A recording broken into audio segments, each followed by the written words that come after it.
डूब गयो, तोरे आँखी के जादू माँ मैं तो डूब गयो।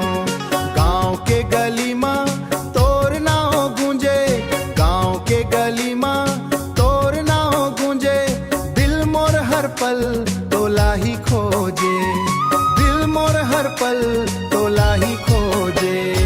और दीवाना तोर बिना जिंदगी सूना लागे रे, माया के सपना बस सज गे, माया के सपना अब सज गे रे, माया के सज गे, माया के सपना अब सज गे रे। रिमझिम बरसा हवैया गुनगुनाया, तोर संग जिए बर मन ललचाए, तोर संग जिए बर मन ललचाए। चांदनी रात माँ हाथ ला धर ले, जनो जन्म तक मोला अपन कर ले, जनो जन्म तक मोला अपन कर ले, मोला अपन कर ले।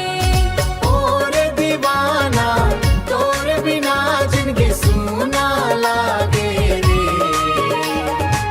माया के सपना बस सज गे, माया के सपना अब सज गे रे,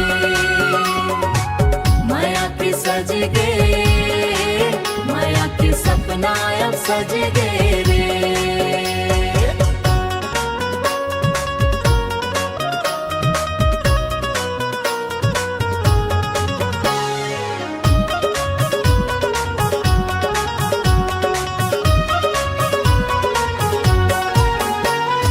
और दीवाना तोर बिना जिंदगी सूना लागे रे,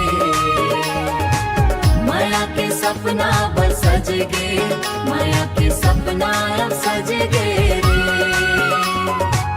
माया के सज गे, माया के सपना अब सज गे रे। नदिया किनारे तोरच मुस्कान, तैं छवस मोर जिंदगी पहचान।